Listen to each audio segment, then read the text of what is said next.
Do you want to know one of the biggest traps that the furniture and mattress industry falls into? If you're an owner, CEO, president, or sales executive, you're going to want to stick around and watch this. Guys, my name's Clint Walling, and I'm the former vice president of sales for a top 5 US mattress manufacturer, and I'm here to serve the furniture and mattress industry with frameworks, principles, and systems that grow top line revenue. Now, before I actually dive into what this big pitfall is that I see many companies fall into, I want you to understand that it is something intuitively you're probably not even aware of. A lot of times, as manufacturers, we want to say our sales challenges can be put back on the shoulders of a product issue. Guys, I'm telling you, this is not a product related issue. We also want to say it might be a pricing issue. It's not price related either. Or we could say, hey, it's the sales team's fault or it's the rep's fault. And I guarantee you, this issue, this pitfall is not on the backs of your sales team. Guys, this issue, this mistake that I've seen time and time again, I have done countless times in my career, and I've actually even seen seasoned CEOs do this exact same thing. This big mistake, this big pitfall is allowing and incentivizing your sales manager to be the seller. Now, before you write me off, before you click off this video, I want you to understand the hidden and significant costs that this puts on your sales organization. Okay, so one of the things that this does, one of the significant costs that this brings by allowing your sales manager to be the seller is you cap your sales because you're always constrained by that sales manager's time. I mean, it's just common sense. Think about it. If your sales manager is your best seller, if they're the closer, if they have to go in and close all the big deals, what happens? Well, they can only be in one place at one time.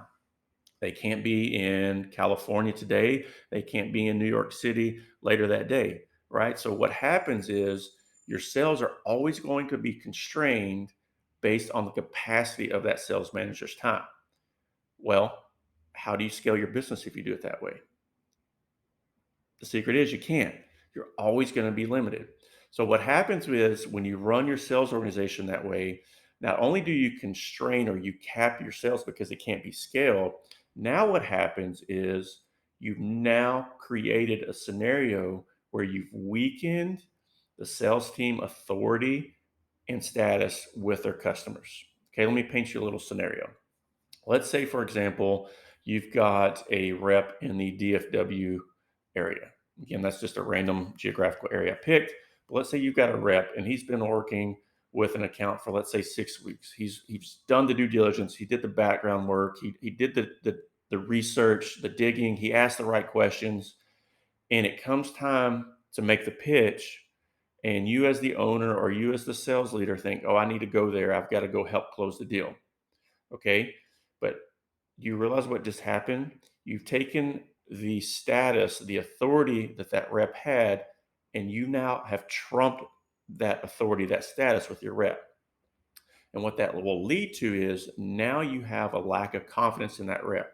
They now believe, uh-oh, I need he or she sales manager to close my big deals.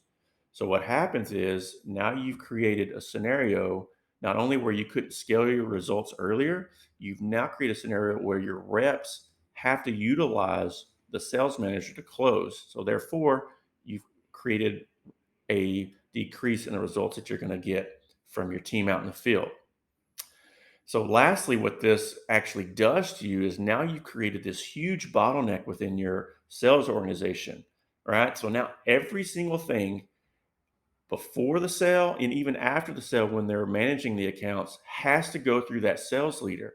So, when you thought you were doing something well by having your sales manager out in the field, now you've actually even taken away from their time to be able to do that. And you created this huge bottleneck where everything has to flow through that sales leader, and so now you're going to be super inefficient. Let me share with you a quick story. I was working with a top 100 retailer not too long ago, and we were trying to get a program together for their company. It was a big brand. I don't mind sharing that with you guys.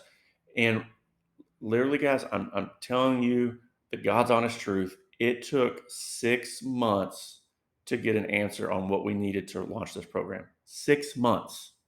That's the kind of bottlenecks that you can put within your sales organization when you allow the sales leader, the sales manager, to be the one that's going in, trying to close the big deals. Instead, what the sales manager needs to be doing, right, what they're really taking away from the value of what they bring to the sales organization, they're no longer coaching. They're no longer training your sales reps. They're not strategizing on different ways that they can grow the business. And lastly, they have no time to hold the team accountable to the results that we all need and we all want. So, guys, I want to challenge you.